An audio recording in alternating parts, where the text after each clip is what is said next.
Hey guys, I couldn't really find too much. There's not a whole lot out there. This is one of my older videos. The quality sucks because it's a copy of a copy. But right here, this is a GM, and we're just basically beating the crap out of him in Freeport.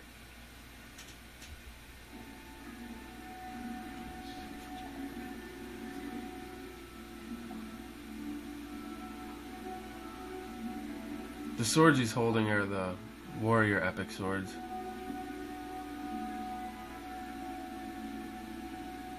And there's a fire elemental. Those are one of the... I think that's a level 20 one you get.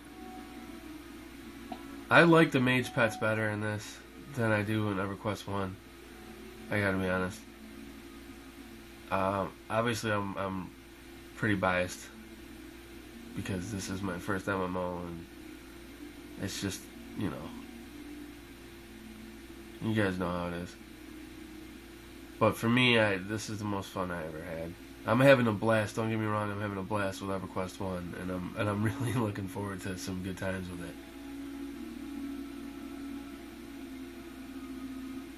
So I'm hoping you guys can see some of the epic weapons.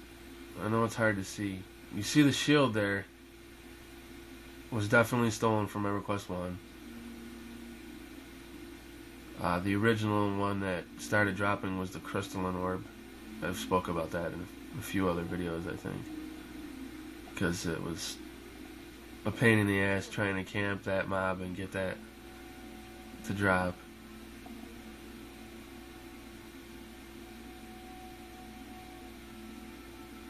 Yeah, the game had that in it. You wouldn't D-level and you didn't have to get your corpse, but that was pretty severe. If you died a couple times, you're gonna spend like an hour getting out of that. Nowadays, I think it's easier. They have, more efficient ways of leveling. They let you get like double or 3 times experience because nobody plays it anymore. Which that shit's gonna have to go away if it goes to PC. I don't want to see anything like that. And I'm sure everybody agrees that they don't want to see anything like that either.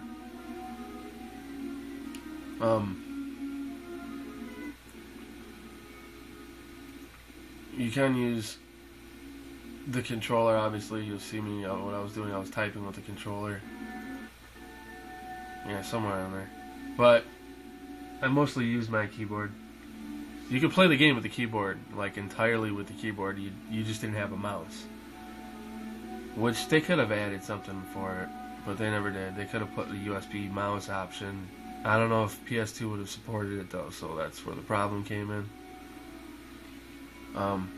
This wasn't the first console MMO.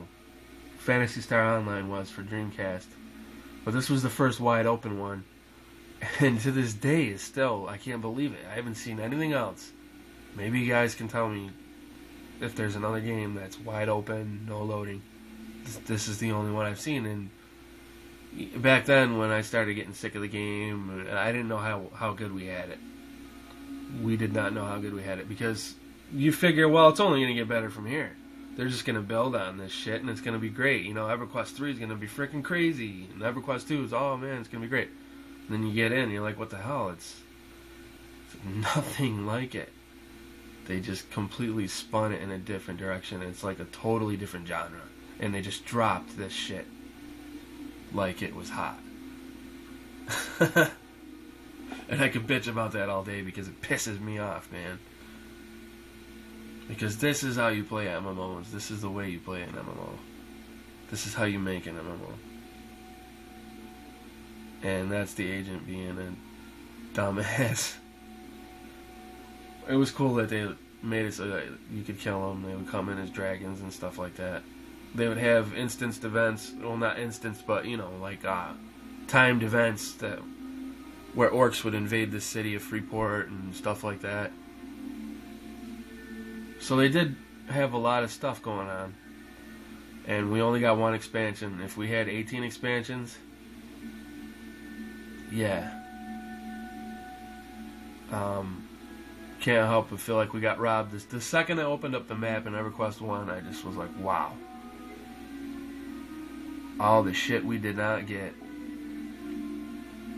you guys got a lot of stuff on EverQuest 1. And it just sucks that we didn't even get a fraction of that. Not one fraction.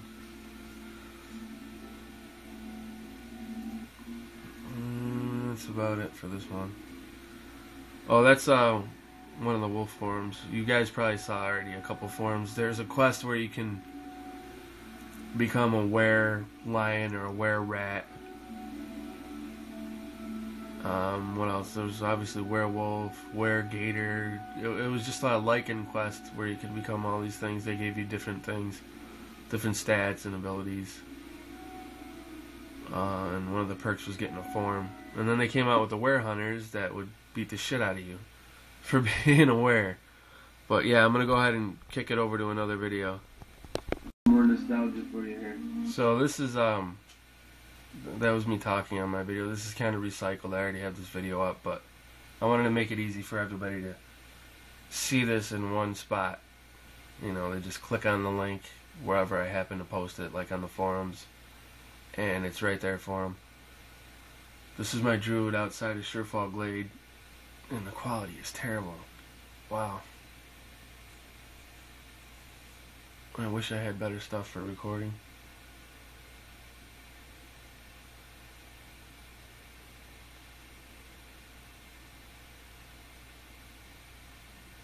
So yeah, I'm headed out towards the Knoll Fort, just outside of Surefall Glade.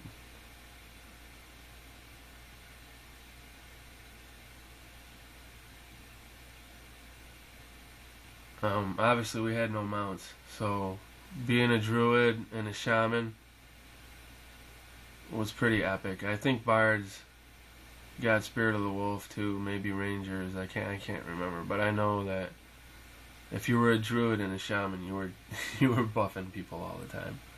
And you know, I used to get kind of sick of it because you just wanted to play the game and everybody's sow. You're like, oh, get the hell away from me.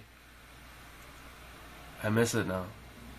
And when I logged into EverQuest 1 and started playing my druid, and I was able to sow people, people aren't asking for it. I mean, I had a couple people ask, but they're not like lining up to give donations for sow, which was just great. Portals, I would get donations for porting people to different druid rings. It shares a lot in common, and I want you guys to realize that. And that is my wife, whom I met in this camp. And actually, in this video, we were clearing it out because we were having a ceremony. The GM was getting ready to marry us in the upstairs. Well, it's kind of not the most romantic area to have it, but it is the area where we happen to meet. It's a love story between Surefall Glade and Kenos, guys. She was a wizard from Kenos, and I was a druid from Surefall. I know that's some corny shit, but whatever. It was awesome.